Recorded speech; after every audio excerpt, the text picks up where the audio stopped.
Hello,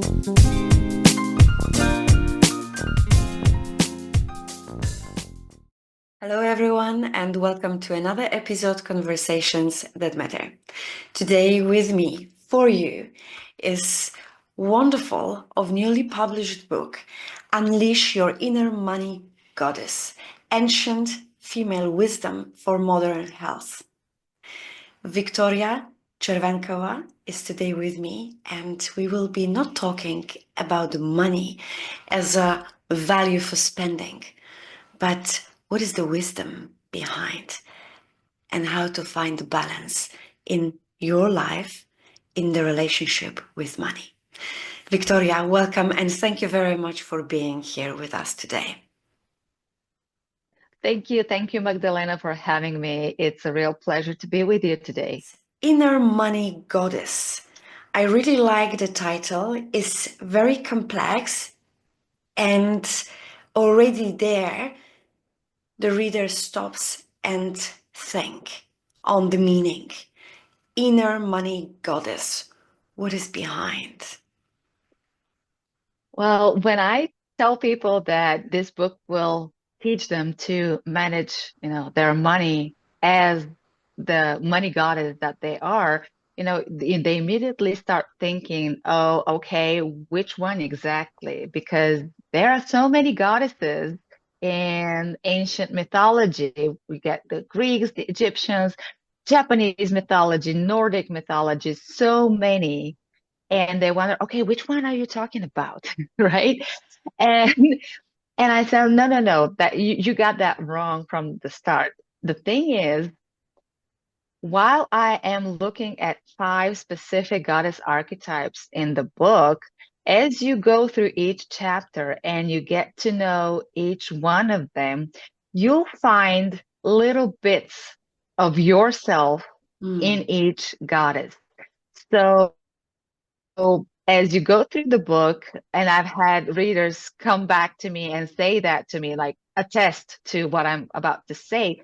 They say, I thought I resonate with this goddess, but then I go and see this goddess and her story, and I'm like, okay, I can find myself in this as well. So the whole idea is that each and every one of us is an absolutely unique, like one of a kind, non-duplicable blend of different goddess archetypes that no one can copy. Like, you are unique, and the way that you combine these goddess archetypes in yourself, in your inner realm, in your psychology, is absolutely unique to you. What I'm offering is just 5 archetypes that you can think about, that you can ponder on, and that you can consider and compare to your own journey, to your own mindset and behavior when it comes to money specifically, but also in many other areas of life as well. And then think about, okay, if I have to define myself as the goddess that I am, what would that look like? Who would I be? Who would be that inner money goddess for me? So it's a very, very personal journey for every reader that gets the book. When I was reading your book, it's like, oh, you are referring to the mythology, and that's a very refreshing idea, because actually reading the book does not make your mindset on too harsh track to focus on the money, but actually takes the reader through a beautiful journey, connecting with your own mindset, with your own soul. Like you say, the readers are recognizing themselves here a bit and there a bit.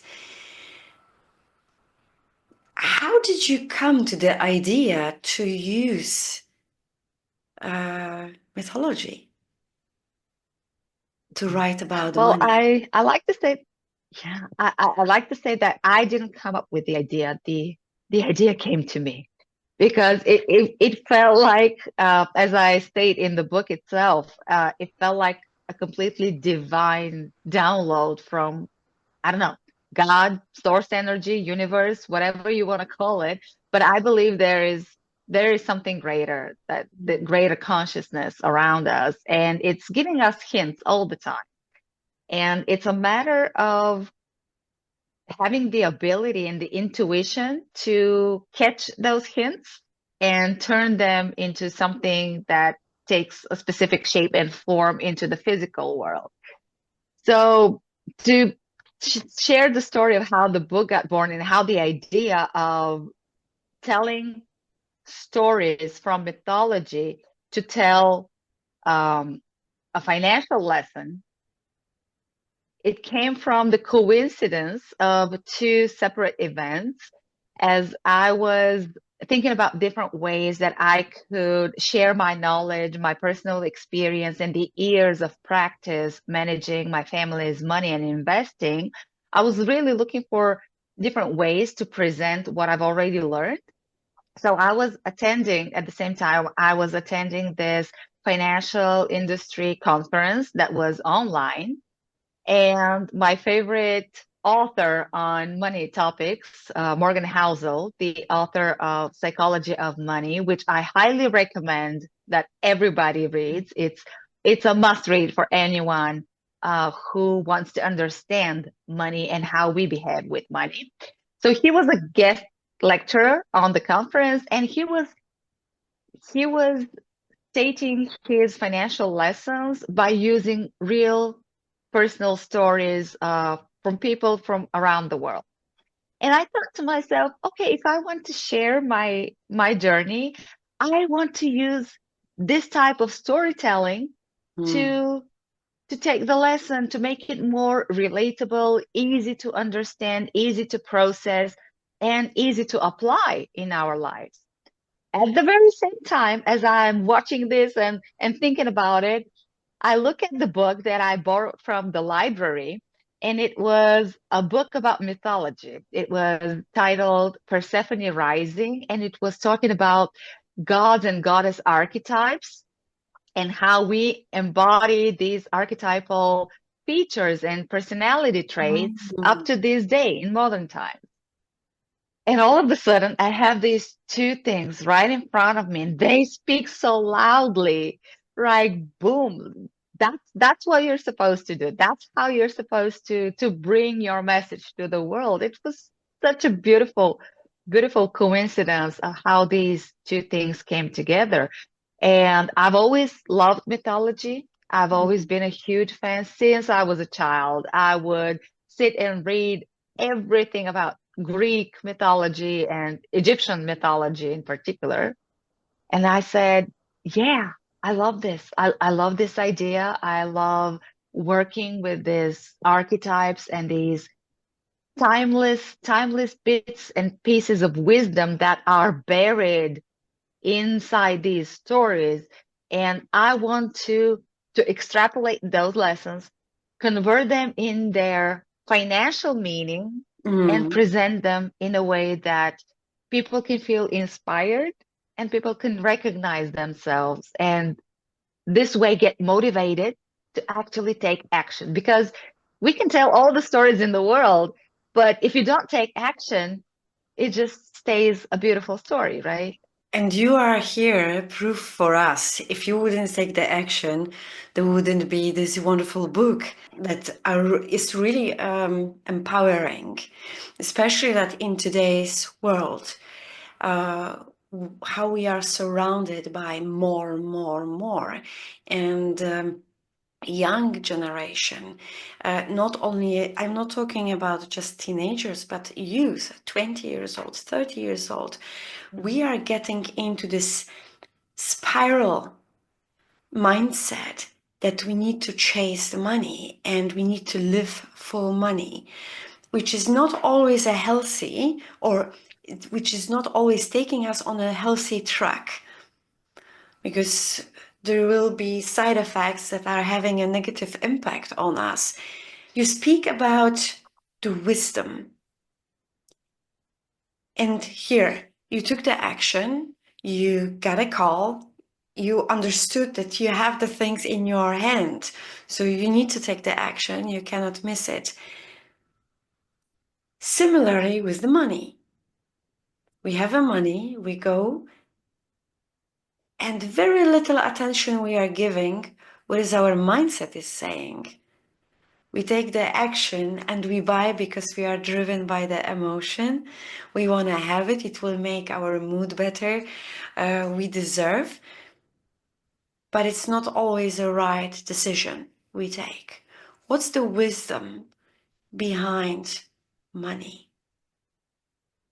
Yeah, that's a beautiful question to start with. So the wisdom that we find in these mythology stories, they apply to all areas of life, right? So when we take a look at how Athena was behaving, her story of how she became the patron deity of Athens, the city, how she provided a tool like her gift for the people of Athens made them choose her as their deity because what she gave them was a long-term vision, a long-term strategy and planning. She gave them the olive tree, to be exact. But people could use this olive tree to make oil, food, and so many other things. The wood that you can use. So this specific stereotype or archetype tells us the value, the wisdom in planning ahead of time, like planning for the future, planning long term. And when it comes to money, this translates so easily into finding that long term strategy that you can stick to for an extended period of time that will give you the security, that will give you the return on your investment, and that will also make use of the magic of compound interest over like 10, 15, 20 years. So you can't really literally translate the stories and the wisdom into modern day practices, but you have to see deeper, like dig deeper into the meaning, into the symbols, into the psychology of the characters that and why they do what they do. And sometimes it's really hard to tell. There are mythology stories that are really, we can't wrap our heads around why the gods are doing what they're doing. But I've chosen stories that are easy to translate and easy to pick up those bits and pieces of wisdom. But money has a deeper wisdom in and of itself if we exclude the gods and goddesses. And when we talk about money, I really want people to, and especially women, to understand that despite the decades of messaging that we have gotten from the financial industry, that money is such a powerful resource. I mean, you have to get it, you have to manage it, you have to push, you have to apply the mechanics. And, the whole feeling of earning money, managing money, spending money, it's so much in the masculine power, in the masculine energetics. And what I want people to think about is, what if we look at money from a different perspective? What if we look at money from the perspective of how we use it and the values that we represent with the way that we allocate and spend money and the way we circulate them in the economy. And when you think about it, we use money to buy stuff, to buy food, to get transport, gas, clothing, to take care of the people that we need to take care of and the people that we love, to buy gifts, all of these different ways that we spend are in their essence rooted in deeply feminine energetics. Because everything that I mentioned, like taking care of others, uh, taking care of the household, buying these necessities, it's all about growing and nurturing and taking care of yourself and people. And that's all female energetics. Mm. And I really want people to just consider this thought. What about, what if we look at money as a feminine energetics, as a frequency of vibration that's aligned with the feminine powers? So That's that's an beautiful. interesting, just to consider for, yeah. You are right. Actually, the money are having this heaviness when you you say loud money, and it is like automatically, mechanically associated with the power, and somehow the power. The man was bringing money home, right? In even old times, how we were living, women were sitting in the home and taking care of the families in the house. The man was the one who was bringing the money. And despite today we are more equal, we are both working, somehow, yes, this energy is still there. And oh, that's interesting exercise actually, to look at the money with the soft touch of female Yeah. energy. Yeah. It's And beautiful. as you just brought this up, I thought, yes, in all times, men would be the ones to bring in the income and the money, but it was up to the woman to allocate the money, to Mm. spend it for the household in the way that serves best the family and the community. And right now, we have these two energies, right? Bringing in, earning, and then managing it, and allocating and spending and circulating them.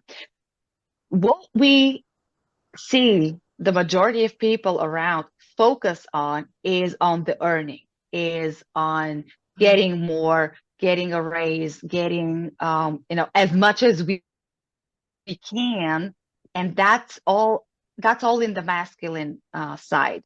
But what we don't pay attention to, and what I believe we need to pay more attention to, is exactly how we allocate this, how we spend the money that we have in ways that represent what we stand for, what we believe in, the causes that we stand up for. Like if you want to donate to a charity or help a loved one or even help someone that you even don't know, but Mm. how do you use this money?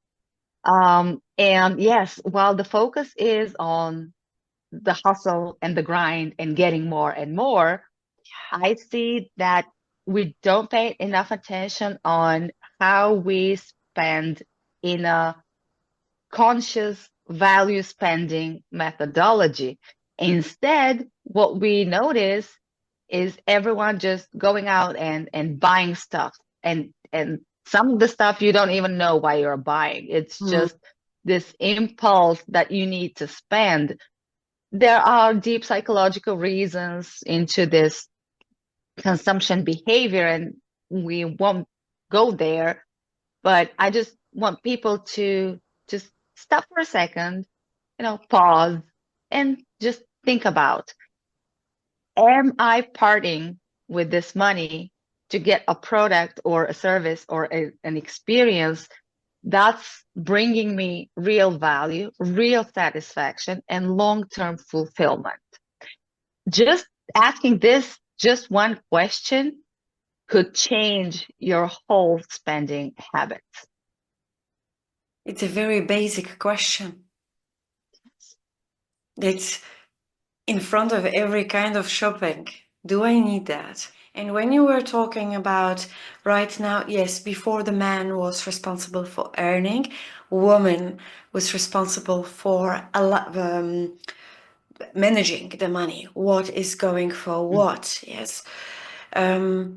Today, and let's stay for a moment in the relationship level. Today, you say it's earning and then managing. So we are having one household, two dynamics. And here also the complexity is coming in because quite often, and actually more often we do have, people are not united in the household. They have their individual accounts and eventually they agree that, okay, this amount is coming for home, but it's not for building the vision. Future. It's for today expenses, for the daily errands that we as a family need to run. And then separated is going, oh, I'm going for this vacation, I am buying these shoes. It's not common goal. This is something that I think comes with the modern times that we live in. We want to feel more independent. We want to feel more freedom in the way that we take our own decisions.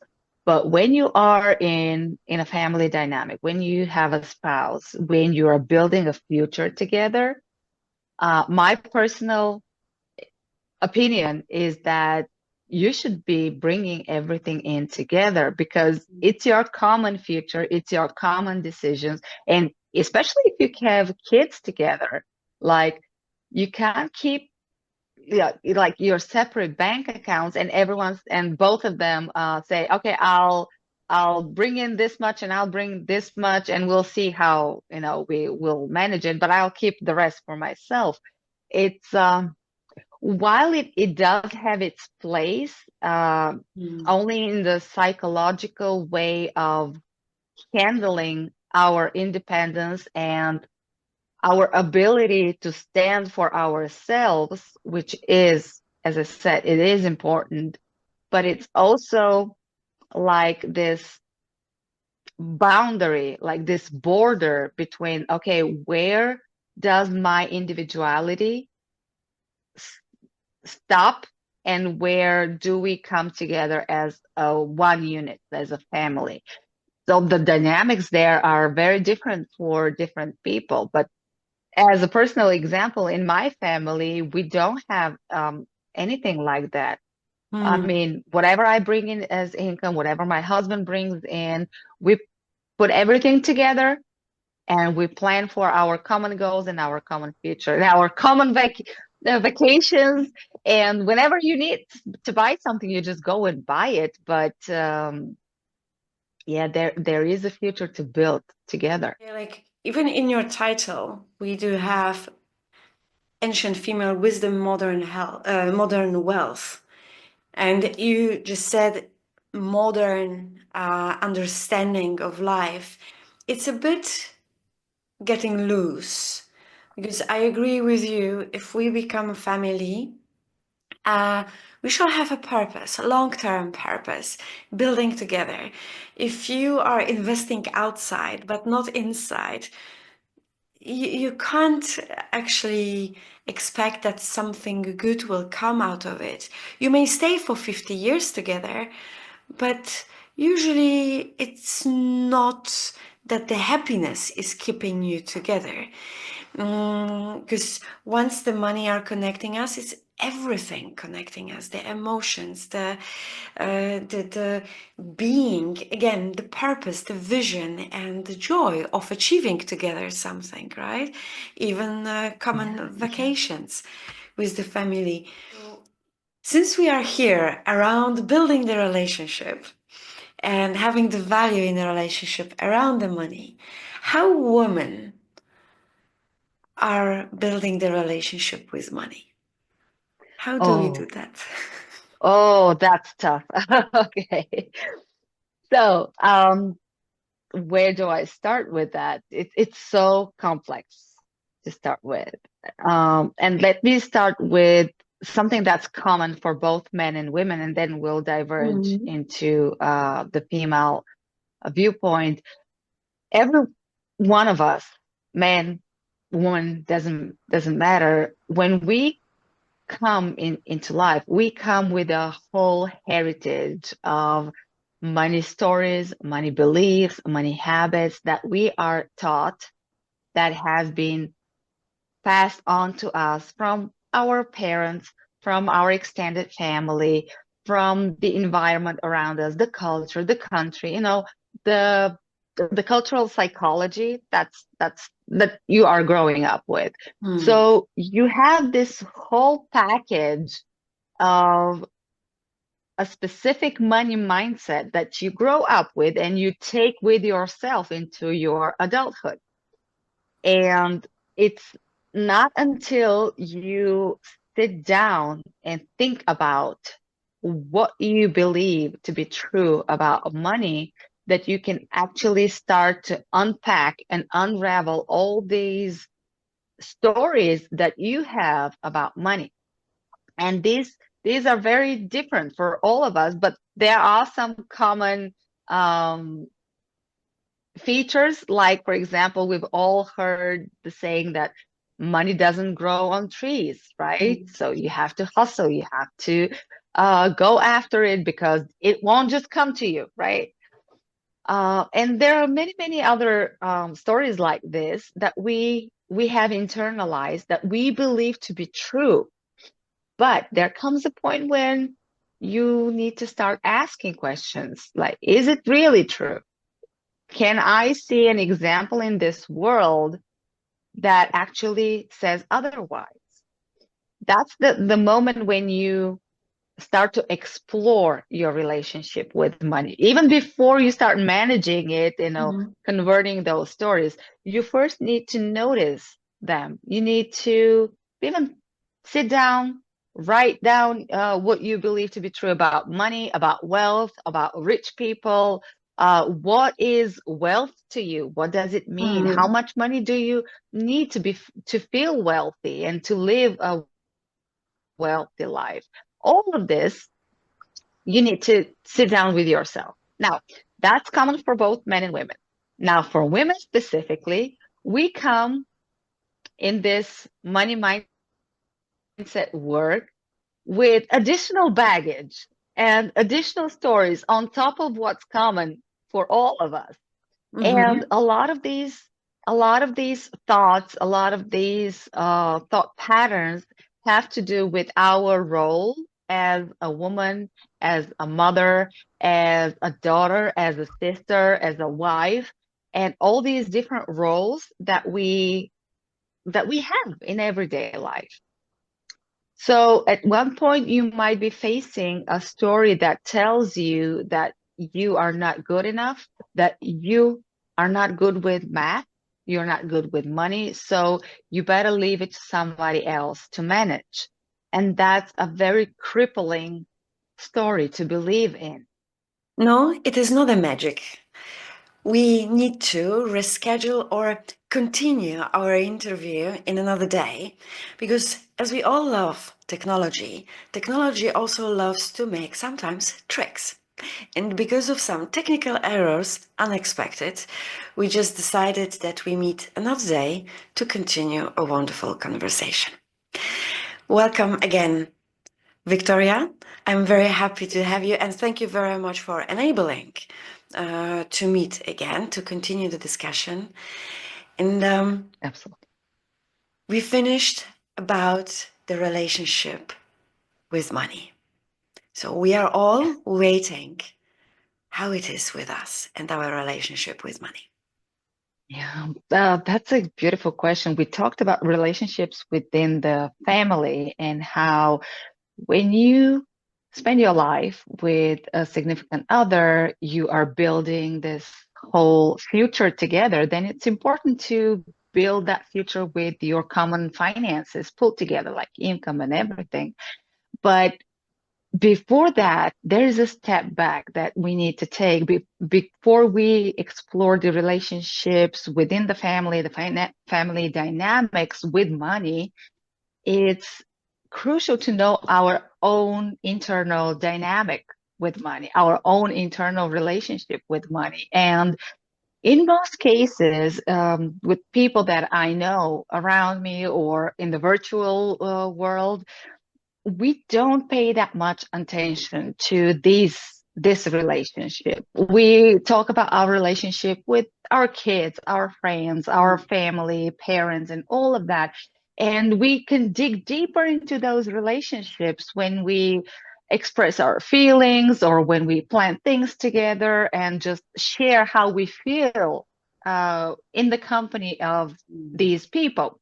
But we never think about how we feel in the company of our money, right?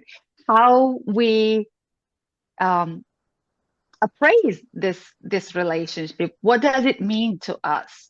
So taking this step to explore your feelings and your relationship with money, how you behave around money, how you what emotions get to the surface when you face money or when you part with money.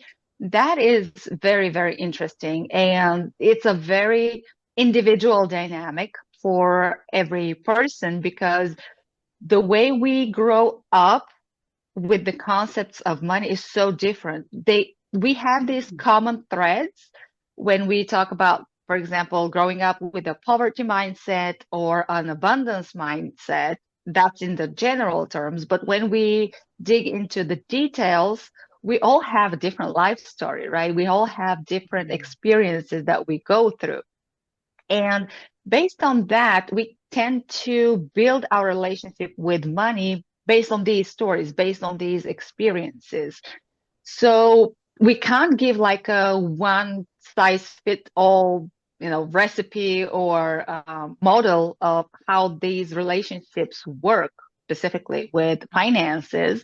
And so it is, to me, it is up to every single person to dig deeper into themselves, to just explore, like do some exercises. There are loads and loads and loads of exercises that you can tap into. You can either search online or take a course, up to your choice.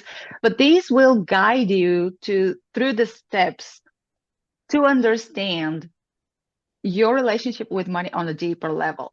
Some relationships are like these love-hate dynamics, like I would love money, but I hate spending it, or I would love to have this, but I hate having to think about how to actually do it, or Mm. different. Yeah, I used to have this love-hate relationship with money myself. It was very weird to me to when I dig deeper, because I love being surrounded. I know I love having the knowledge that my bank account has a certain minimum amount of money in it. Mhm. That made me feel secure.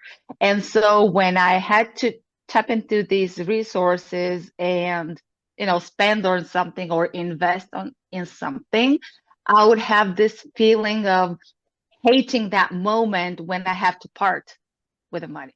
So that was very interesting for me to realize and work on it, so that now I am into this position when I part with money, I actually am grateful to it. I thank the money for being in my life and now exchanging it in return for something that's bringing me value, that's long lasting, that's making me feel a certain way, a certain vibration or frequency. But the the energetics with my behavior when I have to spend, when I have to part with money, is now totally and completely different.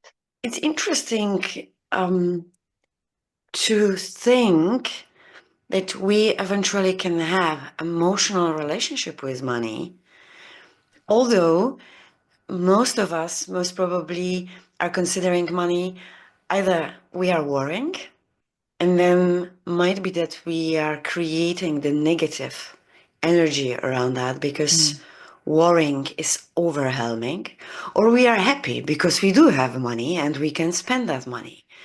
Yeah. So these two quite opposite emotions, very significant emotions, and can lead to even deeper consequences if we are hang on them a bit too long.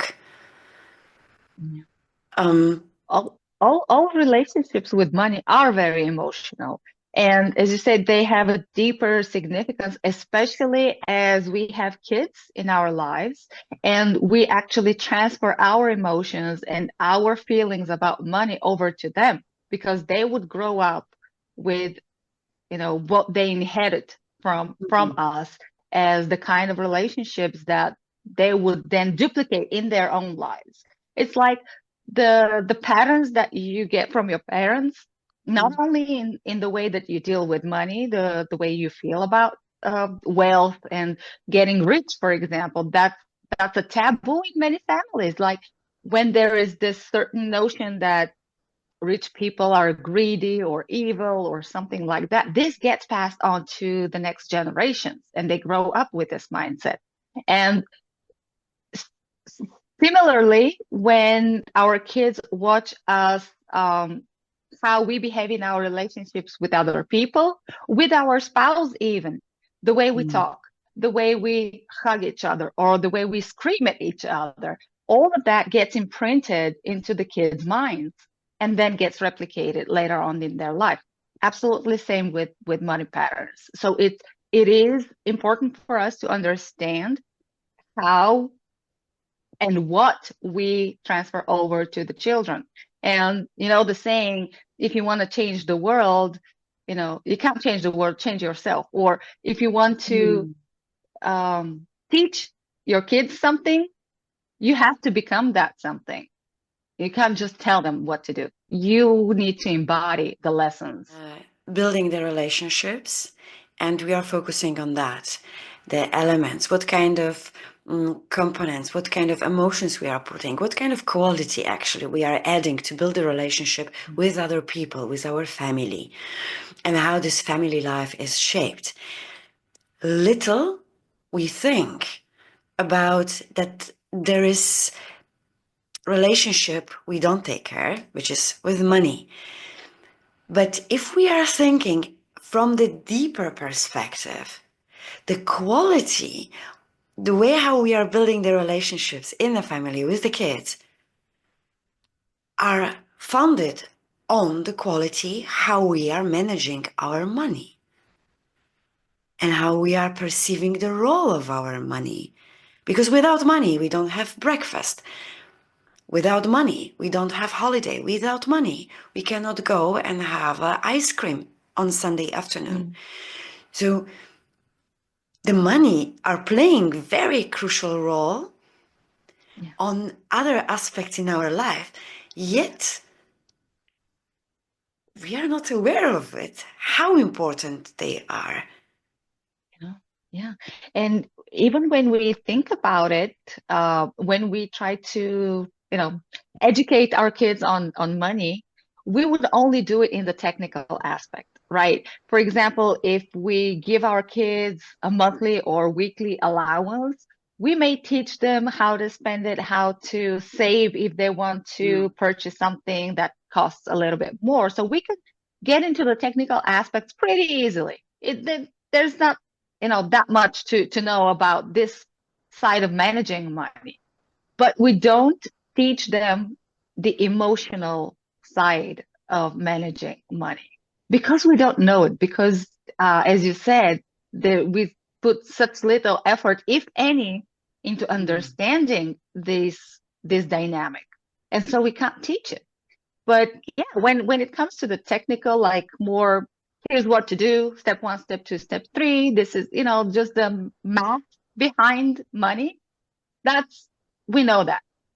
But the emotions behind money, and all money is emotional. That's for sure. And all money is psychological. Or your relationship with money is absolutely psychological. That's where we have so much to learn and to grow and to implement in our lives so we can improve and go from there and then teach the next generation. Isn't it a bit also tricky um, when we are teaching our kids? Quite often, we are teaching based on our own beliefs, limiting little bit, limiting opportunity for the kids to discover their own mindset. Like you mentioned, we are giving the money every month and we are teaching the kids how to save money, how to spend them. But are we really teaching, or we are telling them, as per our belief, how they should manage the money? So we are somehow copying, pasting the technical approach. We are not discussing with the kids as well. Okay, you Mm. spend that. How do you feel about that? Like you mentioned, actually, yes, we are ignoring this emotional part because we don't speak. We tell them what you should do, but we don't speak about the emotions related to it. And Mm. it's just recalled me because a few days ago, I said, Mom, I'm having enough money right now for my shoes, and I really want to buy it. Okay, no worries. I was waiting for 2 days to think if I really want them. So Oh. 2 days has passed yesterday, and I really want to buy them. It's a good price. I want to buy them. So, okay, if you feel so, if you really need that, if you want, yes, ma'am, it's a good price, and they will be unavailable in a moment. Cool. And how happy he came later. I'm really happy I bought it. I Mm. already ordered. They will be on the way. End of the week, they will come. And Yeah. I think that's will be eventually some piece of his experience, emotional experience, how this process made him feel. The Mm. value, earned money, not Yeah. given, earned money. So he knows the price of work. And but we don't do that too much. Yeah. Yeah. That's where younger generations, if not taught this way of evaluating the value exchange of what you have put effort to earn, and then you want to exchange it for something else, that there's a huge trap there. And a lot, not only in younger generations, but also in our generation, we don't pause to think about this, the value of this exchange. And that's why we see so much consumption, consumerism, and just Mm. buying stuff for the sake of buying stuff. But we don't pause to think about, okay, is this exchange of resources? I give you money, you give me, and I get a product or service or an experience, it doesn't matter. Does this exchange make sense? Um, do I get the value for what I pay for? And this is where, if we teach our kids and ourselves, basically, we first Mm. need to start with ourselves, to what I call conscious value spending, like I like that. really wait for the decision, don't rush in, um, take stock of what you will feel, how you'll feel, and how long will that feeling last you? Because there are Mm. purchases that we would love to make. We are happy. We say, yes, we'll get the value. And then we get the thing, and the value diminishes in a matter of a couple of weeks, and then it's gone. And so you need to buy another thing to get that dopamine rush again, and then it diminishes. It's like that. So yeah, so this vicious cycle, once we learn to break free from it, that's where the magic starts. And that's when we start to feel really wealthy and abundant, because we know that with every exchange of money that we make, we actually get more into our lives, and we uplift ourselves, but not for a short period of time, but in the long run. That's what investing does. That's Mm. what buying shares or stocks in the long run does for you, because it increases the value of your net worth in the longer period of time. Since we talk about money, about what kind of example we are giving to our kids, and Or example, sometimes we are not aware.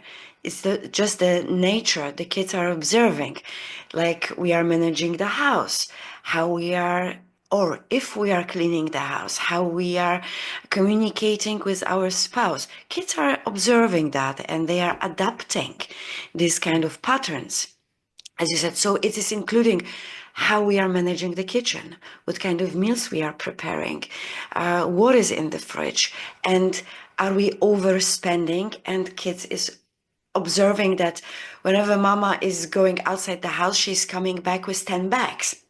Mhm. Yes, and 10 kg potatoes, for example. So kids are observing, and it's true that they are repeating certain patterns in their own independent adult life. I wonder what are your thoughts?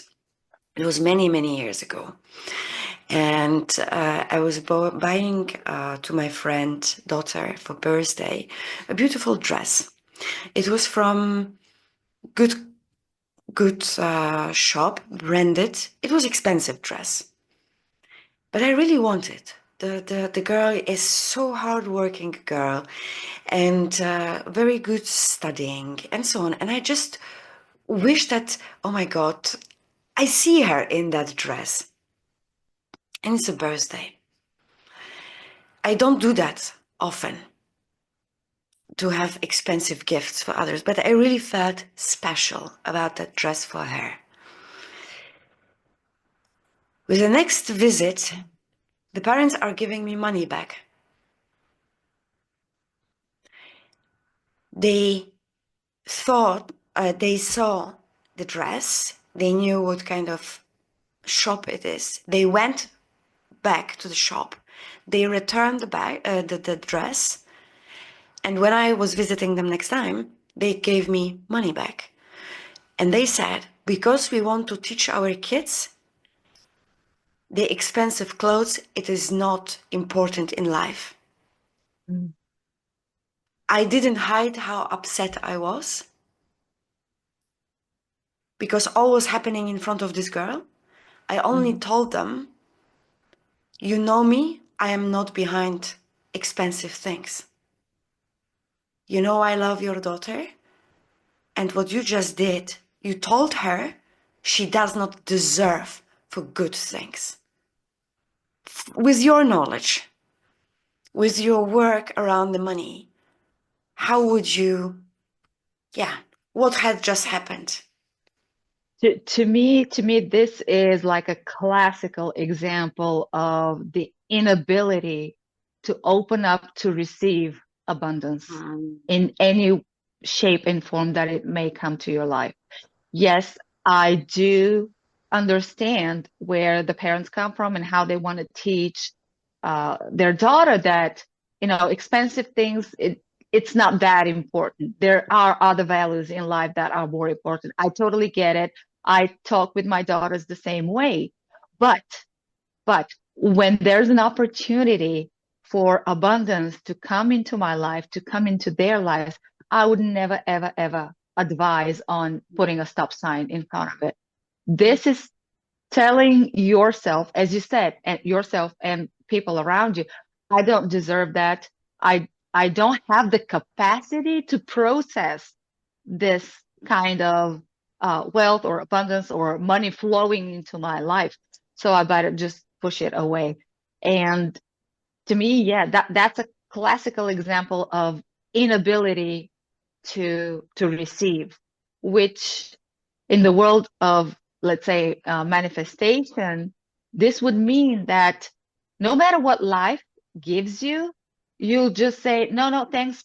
I prefer to stay where I am. And I don't want, more out of life. So then this means you are unwilling to grow. You're unwilling to change. You're unwilling to get to another level of experience in your own life and of your own self. So there's a lot more behind, the psychology and how you can Mm. interpret this kind of behavior. But that's very much, in what I feel this kind of experience shows. And it's like book. book type example of this kind of psychology and limiting beliefs that we have for ourselves, and we're trying to pass it on to others, believing that we are doing it for good, for a good cause, to teach them the value of real things. And I like what you have said.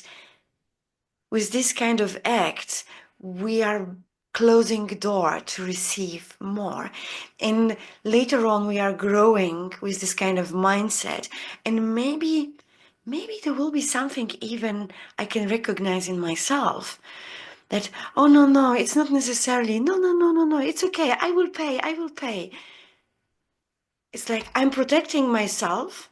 Mm-hmm. Like, no, it's fine, I can manage. And now just came to my mind, how are you? I'm okay. But inside, I'm broken. How many people are saying that? So even through this kind of lens of money learning, it can be even spread to other areas in our life. We Exactly. close ourselves to receive a help, to receive attention Yeah. because we don't deserve. Or care or love or Yes. another uplifting experience or relationship, if that's in, more. But when you say no to receiving one kind of thing, you're closing, as you said, you're closing doors to other possible Mm. experiences that could come to your life. And me, myself, I had this challenge myself to be open to receiving. And for example, when my husband would go and buy me an expensive gift, the first reaction that I would get would be to ask how much does it cost. Now I don't ask. Now I'm absolutely okay. Like the last gift that he gave me was a very expensive lipstick from a very expensive brand. Mm-hmm. I never asked how much it cost because I know that I received this with love, with appreciation, and I Mm. was just joyful and happy and enjoying Yeah, this. you are actually, even from we women, uh, we want men to appreciate us. When they appreciate us, we make the big drama in the house. Why did you spend? We need to buy the new fridge. How Exactly. much did it cost? And actually, yeah, that's not the right question. You receive a gift and then you are asking how much did it cost. The whole magic is gone from the room. Absolutely. But Yes. then we complain, he doesn't appreciate me. But you just killed that. Right. Yes. Wow, that's So really these are interesting. really deep patterns within us. And even though we've talked about this previously with my husband, he knew that I didn't feel comfortable getting expensive presents. He kind of found a way to increase the value of the presents over time so that I get used to it. So it's not like all of a sudden I get this like thousands of dollars thing that Mm. I wouldn't be able to process it if it came in just suddenly, abruptly.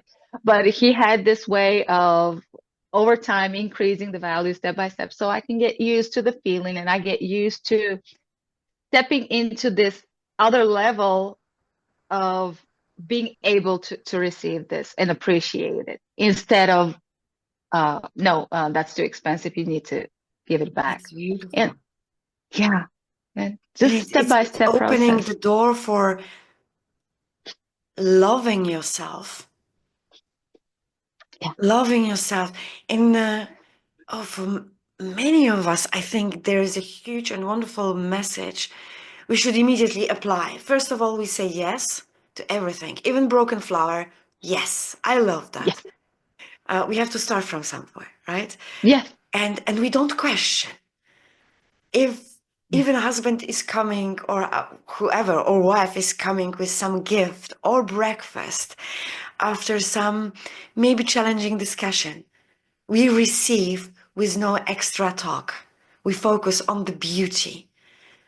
Because when we are saying this extra talk, oh, thank you for this gift, but You're killing. it's like opening the door for receiving. Oh, okay, come back tomorrow. Thank you for coming. Come back later. Yeah, I can see you, but it's not enough. It's a beautiful discovery, and I have known that for many. It will be really like a waking up. Oh my God. Yeah. That's why I don't have enough. So now we open all windows, all doors, and saying yes to everything. If a friend Well, wants to then pay we for your have, coffee, let yeah, them pay. yeah, absolutely. And remember, it's also take the viewpoint of the giver. Like when you, as you said, when you were in that situation, how you felt when somebody rejected the gift that you were giving.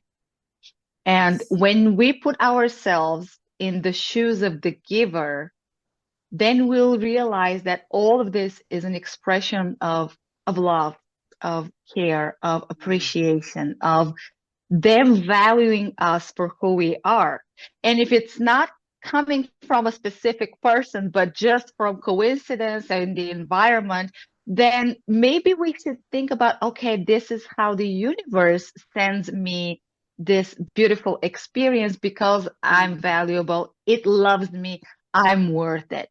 So yeah, I think that's the way we need to approach, expanding our ability to get and to appreciate and to increase our own feeling of self-worth because we have the worth. It's just that we need to process it. We need to get used to it. We need to understand We it. need to get And out from the bunker. yes, yes, We need to, and yeah, rise and shine. Rise and yeah. shine. Is definitely, and as we speak, we might carry in us certain hunger, and I receive a gift, very similar reaction, maybe not asking for the prize, but I was upset I'm receiving a gift because my expectation was not a gift in a jewelry or any other gift, but more the physical presence. And the anger is growing. This is not what I am asking. And you are giving me again the gift, the jewelry. I don't care about the jewelry. I need that. And what you have just said, think from the perspective of the giver. We cannot perceive a giver through our own lens, how we perceive the world. Because the giver is not responsible what is in our mind. Right. And they will have their own life, their whole back past. And this is their own way how they can appreciate. It might not be perfect, but if we are slamming that, we don't help ourselves. We don't help a giver to understand Mhm. that. That That's a that great learning. that's also leading me to this lesson or this thought that I want to share. Uh, when we approach the situation, something that we perceive as undesired, unwanted, like I wasn't asking for a gift, I was asking for this. If we just pause for a moment and think about, yes, the person in front of you doing this, just know, I mean, no, deeply in your heart that that's the best that they are doing at the level that they are. Beautiful. That's the best they know. That's the best they do right now. Yes, maybe that will improve in the future, but that's the best that they are doing right now. I am a firm believer in people's in the goodness in people. And I know that people are trying to be their best. That's just how they are at their best right now. And even just thinking this, you can immediately feel appreciation because that's the maximum amount of effort that they can do right now.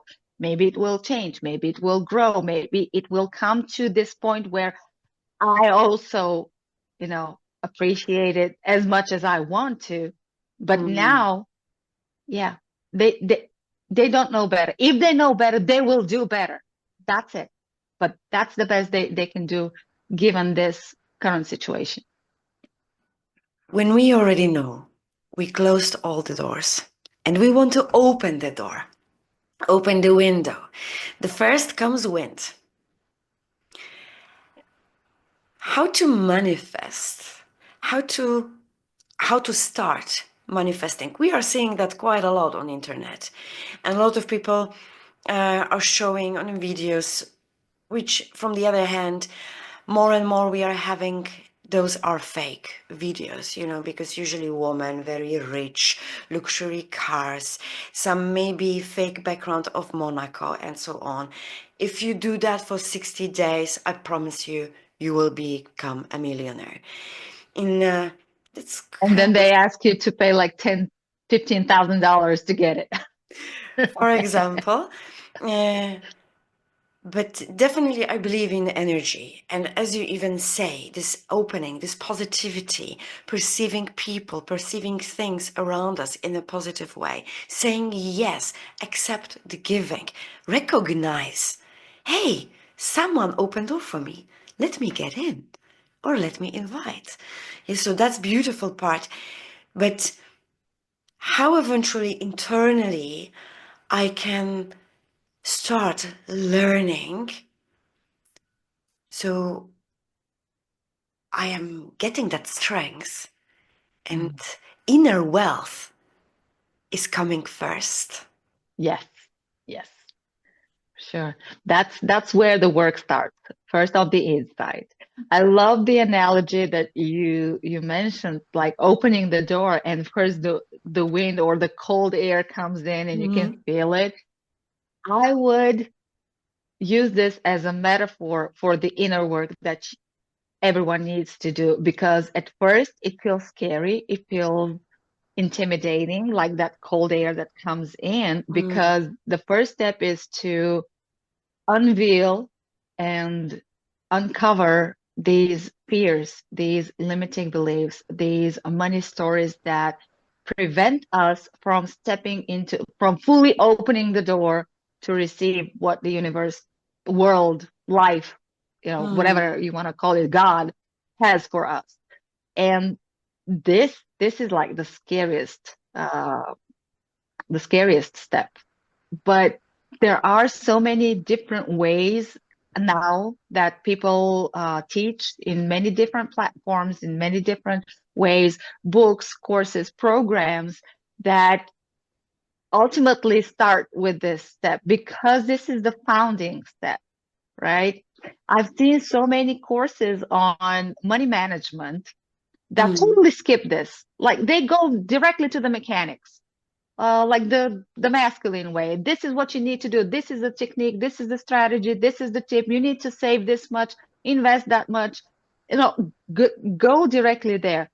But it doesn't resonate, especially with women, because our way of getting this information in us, it needs to go through a story. It needs to go through a way of feeling this relationship with money heal first. Mm. And then we can talk about investments and all the technical stuff. So the first step I would say is do some deep research, inner research, not like market research. It is kind of market research, but on your internal market of values, of stories, of beliefs, just lay them out. Usually getting the help of a coach or mentor speeds up the process, makes it more easy to go through, not that scary when you have someone, walk this path with you. So I would highly suggest that for people watching or listening to this, take this step, then trust the next one will come, because this is like a system. Once you open the door, then you open another door, then the next one comes. And yeah, it's a logical step-by-step process.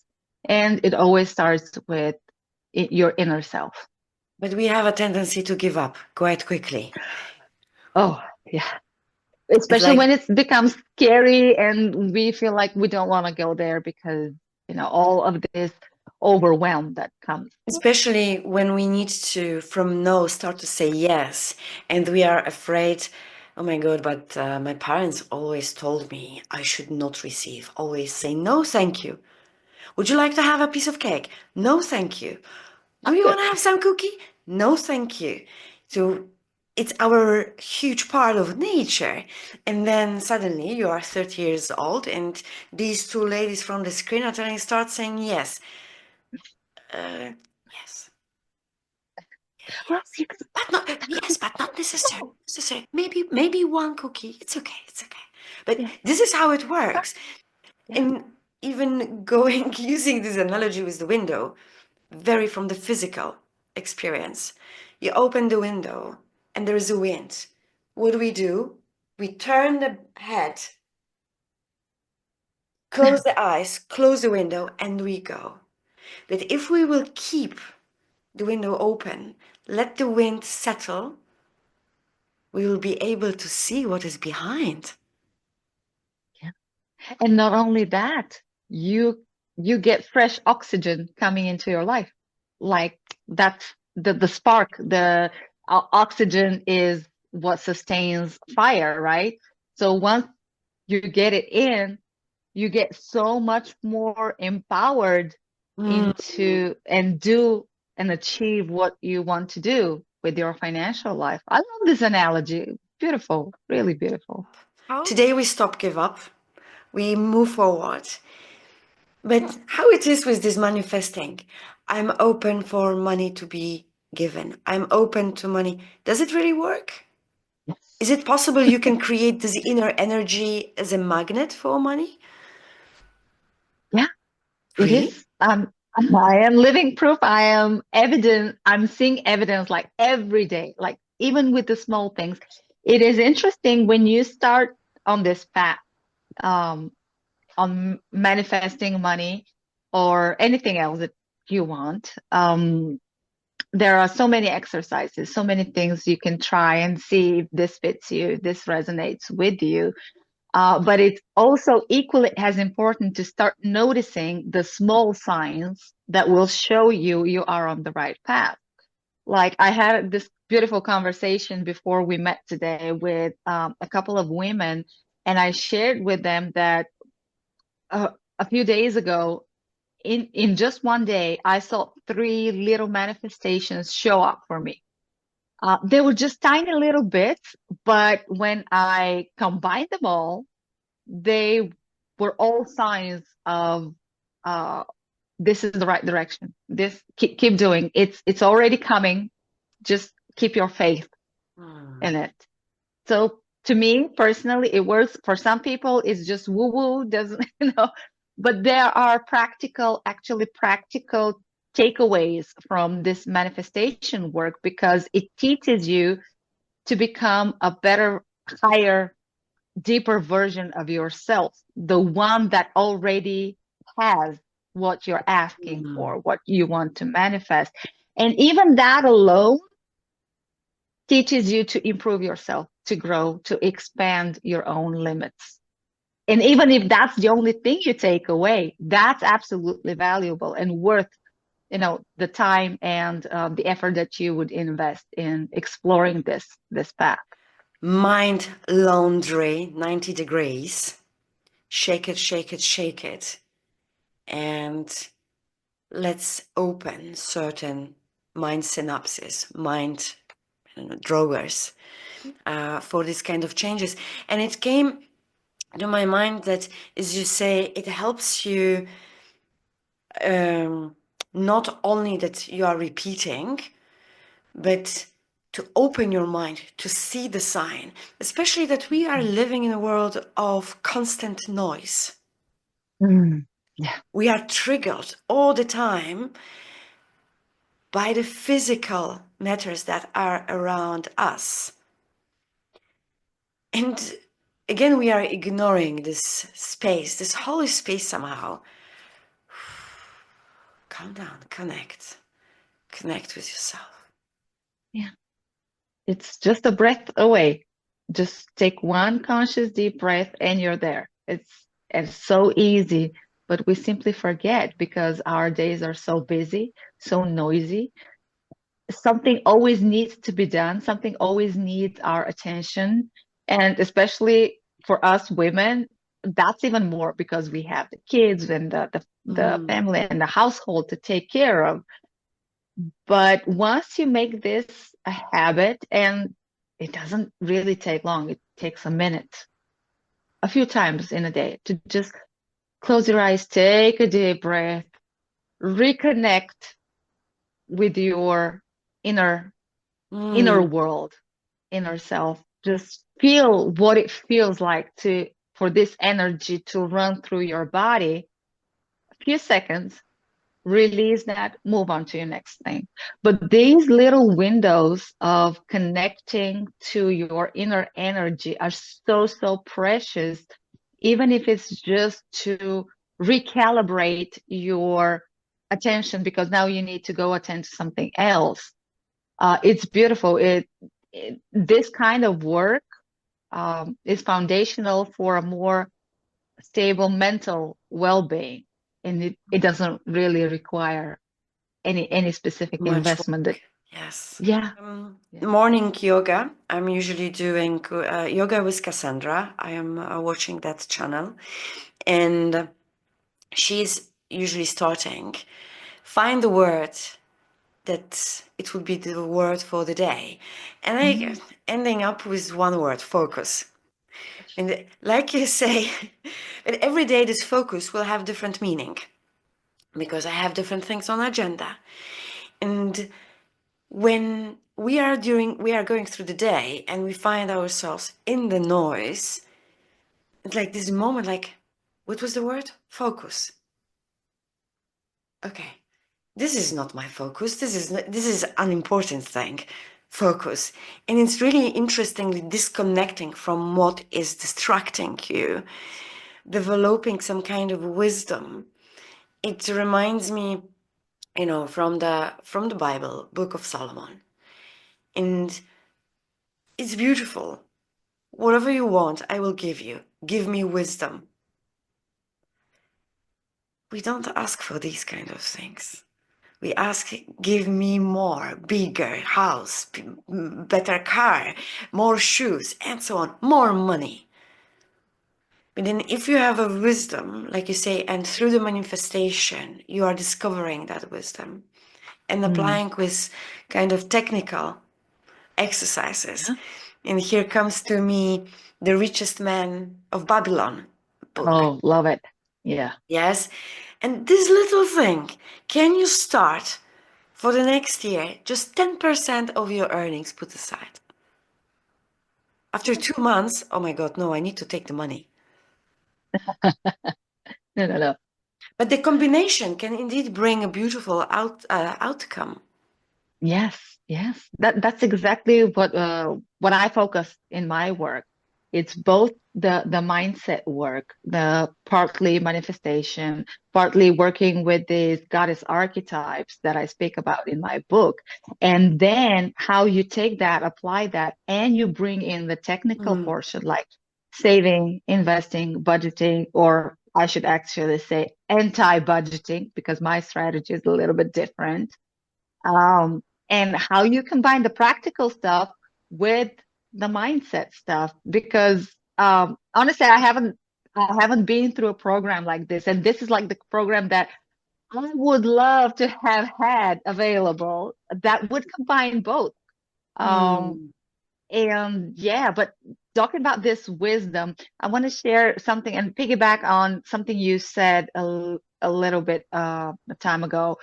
Um, people living in that poverty mindset, even when they are not in poverty per se, but they think they are, if they had just that little bit of wisdom to see the wealth around them, the wealth they are in, Mm. that will completely change their viewpoint.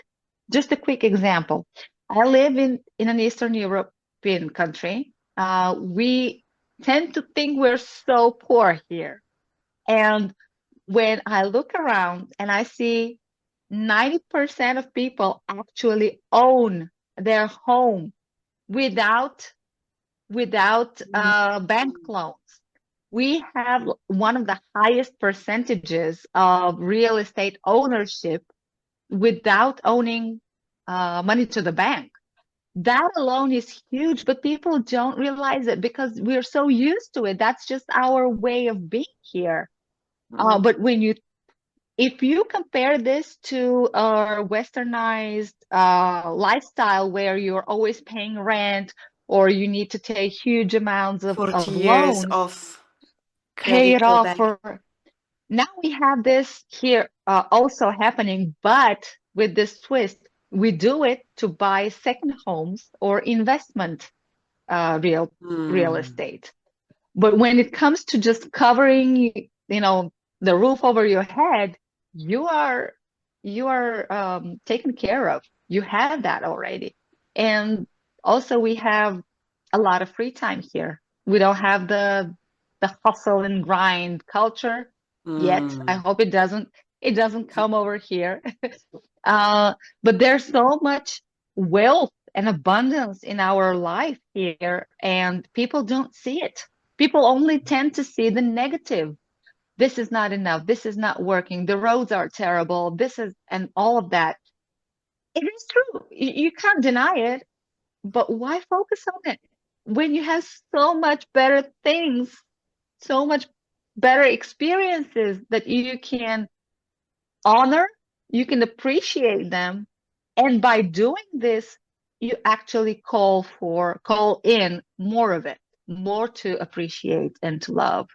So it's just a little shift in the mindset, just having that little bit of wisdom to see things from another perspective. Well, you are also the founder of the group, right, on Facebook.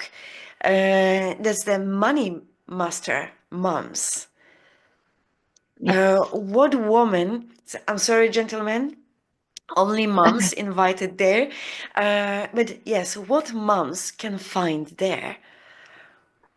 So in the group, I share a lot of the content that I write on the blog. And I also share a lot of motivational stuff, Mhm. quotes, very important quotes about money and how we tend to think about money, what is the real value of money. So in this group, the conversations revolve around not just only the technical part, but really Mhm. the psychology, the emotions, the things that make us think deeper and explore our relationship with money, explore our mindset around our money stories. And I'm really enjoying it. It's a lovely group. It's a lovely frequency and vibration. It's definitely I shouldn't say definitely not suitable for men because might be men who would find value in it, but it's more of a very feminine energetics going on in the group, and we celebrate each other. We celebrate small successes, bigger successes. It's a beautiful way to find support and these little nuggets that will help you on your own money journey. No, ladies who are watching, I don't know how about you, but I'm sold. So I will be joining a group, and you can too. You will find the link to the group down in the description. Your book about inner money goddess to unleash it. For whom that book is? What kind of woman? Because you work with women, so I assume is book only for women or for everyone? Well, it is aimed for women because I basically look at goddesses archetypes. So Mm. that would resonate more with the female audience of the podcast and the book. The book is basically for any woman that needs a little bit of a different perspective on managing money. As I Mm. said, most of the courses, most of the books, most of the resources available are very focused on the technical part, on the masculine energy of what you are supposed to do. And this is like the step-by-step plan. This book's this book is like a prelude to the technical part. It makes you take a look at your inner goddess, realize it is there, it has always been there, and it's a little door that you can open so that that goddess can rise up and you can lead with her in your mind and how you embody that goddess energy so that you feel empowered and clear and confident enough to take the next step and go to the technical parts so that these are not scary anymore. These are something that we can do with absolute clarity and confidence. I will keep door open for men too, because we can see in our wives a beautiful potential, but we don't know how to support. I believe men can read that book too, to unleash the potential in wives. And Oh, also, that's it good. can create the beautiful conversations because you can together read the book. You can compliment your wife, how great goddess she is. And then you can talk about the content of the book, how to apply together that. Is this possible? Yeah. Yeah, that's a very interesting take on how this book can be used as a basis for a family relationship or conversation starter. Because while the book will help female readers dig these archetypes within them and see which ones resonate most so that Mhm. they can understand their strengths, their weaknesses, and their own story. Having another set of eyes go through the book and actually communicate with you their viewpoint because your husband, your spouse, your partner may see things in you that you don't necessarily see. And they can point you to this goddess's behavior or the other goddess's story and tell you, you know what, you remind me of this goddess in such and such way. Think about it, see how you can take a lesson from it. So I love that. I love that men can actually also feel invited and feel part of this process because their role in supporting those prominent women in their lives is could be like the determining factor in unlocking and unleashing these goddesses that are in their wives or mothers, sisters, doesn't have to be It can be necessarily really your spouse. together, and it can be actually a great fun because you are creating the uh, relationship with people beyond just focusing on money. And like you said, someone can point on you, oh, I recognize this in you. Mhm. And remember, let receive it. Said, oh, no, no, no. Yes, feel like that, goddess, right? Let that do it. And I think since it is about unleashing the inner money goddess, with contribution of the man, it can unleash the inner fire. So Yeah. it can be really a wonderful, multi-dimensional connection. I got that book because of our connection with Victoria. How our audience can get that book? So the book is available on Amazon for purchase in both ebook version and paperback. For Kindle Unlimited users, it's completely free to download and read it. But I also have a special gift for all of your audience, your podcast audience, your followers, Mhm. subscribers, because I got this from an intuitive like hit the other day. So this is like the first time I'm offering this. Oh, I And get the goosebumps. yes, yes. So I decided that this book is so much worth reading by everyone. So I don't want it being on Amazon to restrict anyone from getting it. So because you might not have an Amazon account, you don't want to go through this process of ordering and so on and so forth. So I decided to actually give away 20 copies of the book to Wow. people who just email me and ask for it. We need to That's check. No, we need to, let's think about some code because then we okay. know Yes, it's coming from, people reach that moment of the video. yes. What kind of code people shall use it? So it will refer that it's from the podcast of ours. So the code they can use is Magdalena. That's all I need to know where you got this Done. We gift don't from. repeat. We don't repeat. If you hurt, you hurt. Ah, that's wonderful. Thank you so much.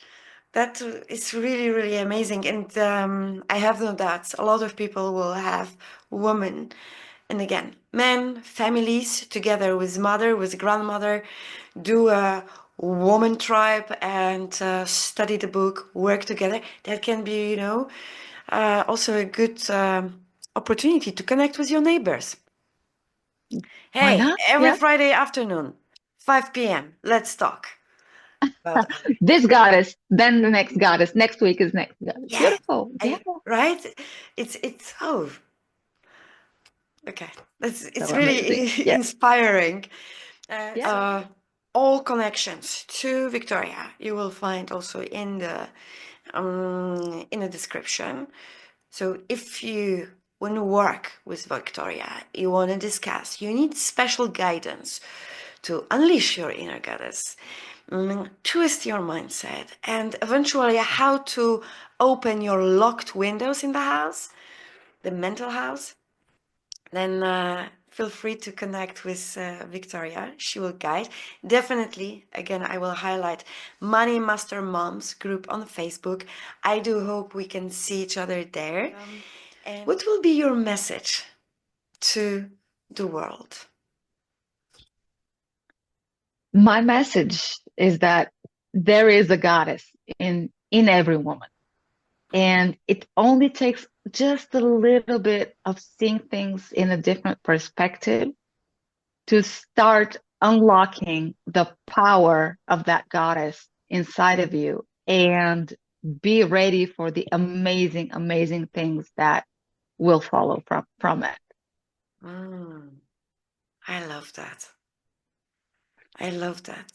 And if I may, I invite every woman to right now go to husband and tell them, ask me a question. And whatever question will be, answer yes. And I wonder what kind of experience you will get. Share with us in the comments. And Victoria, thank you very much for being here for this wonderful conversation. And remember what Victoria said, in every view is a goddess. Yeah. Just let's take off the mask and let us take the air, mess our hair and mind in the right way. Yeah. Beautiful. Thank you so much for having me, Magdalena. It's been such a beautiful experience talking to you. Beautiful. Thank you, and see you soon, everyone. We say yes. Yes. Thank you. Bye bye.